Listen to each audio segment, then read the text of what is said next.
इस विषय पर श्री कृष्ण का या भगवद गीता जैसे प्रामाणिक ग्रंथों में कोई प्रत्यक्ष उल्लेख नहीं मिला।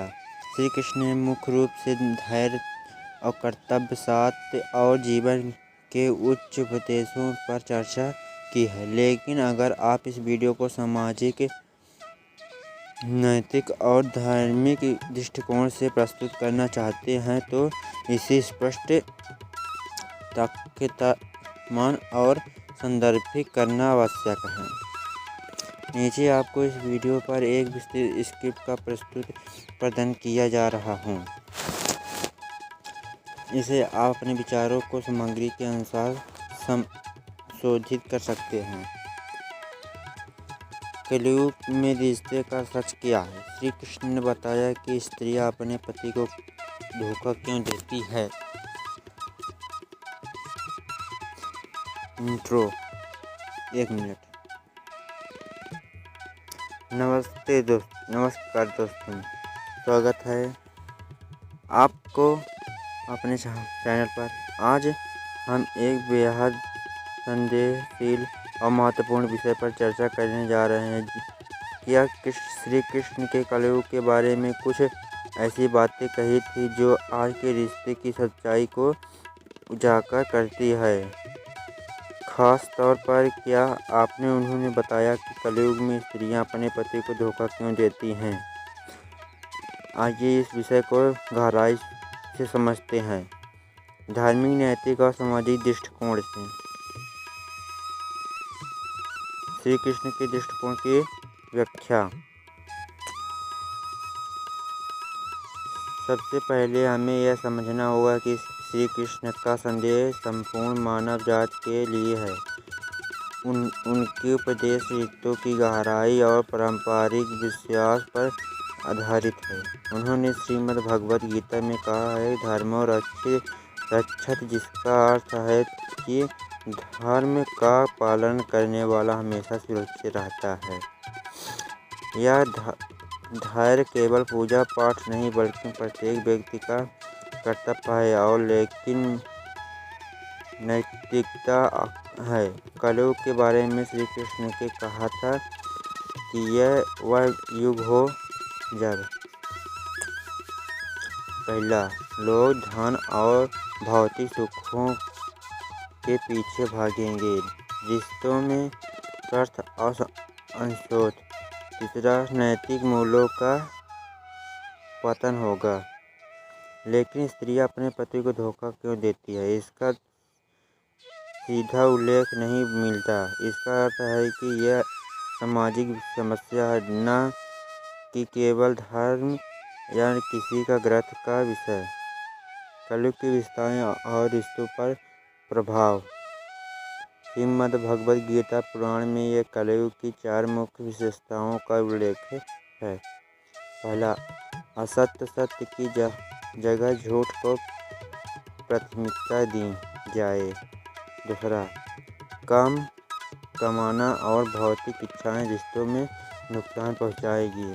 तीसरा, लोभ लालच जीवन में हर पहलू को हावी होगा। और अहंकार, इंसान अपने स्वार्थ के कारण दूसरों की भावनाओं को नज़रअंदाज कर देगा। इस विषयों के कारण रिश्तों की समस्या बढ़ती है।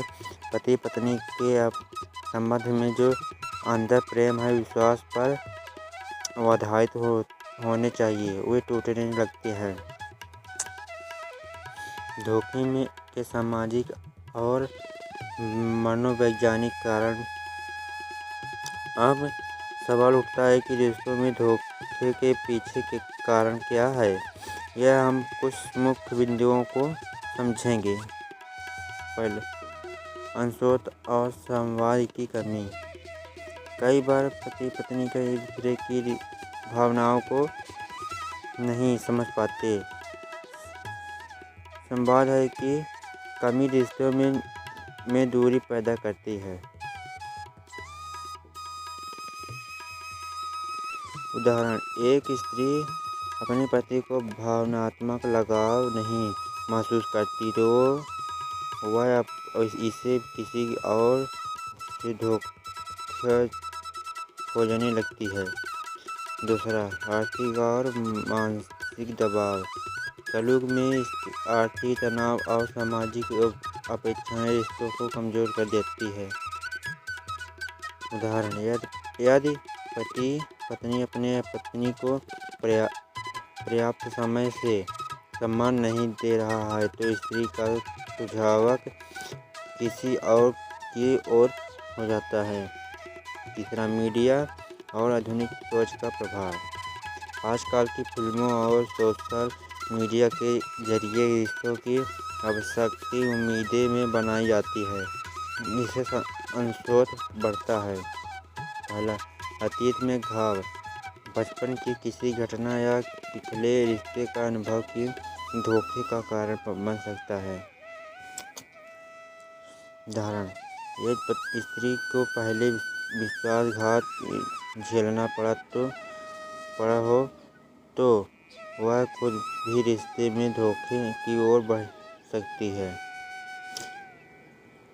श्री कृष्ण की शिक्षा समाधान की ओर। श्री कृष्ण ने हमेशा जीवन के संतुलन बनाए रखने की बात कही है। उन्होंने कहा, योग कर्मसु कौशलम, यानी अपने कर्तव्य में कुशलता से निभाना ही असली योग है। रिश्तों में संतुलन कैसे बनाया जा सकता है? पहला, संवाद। पति पत्नी को नियमित रूप से एक दूसरे से खुलकर बात करनी चाहिए। दूसरा, सम्मान। रिश्तों में संतुलन और स्वतंत्रता का होना जरूरी है। तीसरा, समर्पण। श्री कृष्ण ने गीता में कहा है कि सच्चा प्रेम निस्वार्थ होता है। यदि दोनों पक्ष एक दूसरे के लिए समर्पित रहे तो विश्वास मजबूत होता है। चौथा, धैर्य। कलयुग में धैर्य सहनशीलता की जरूरत है।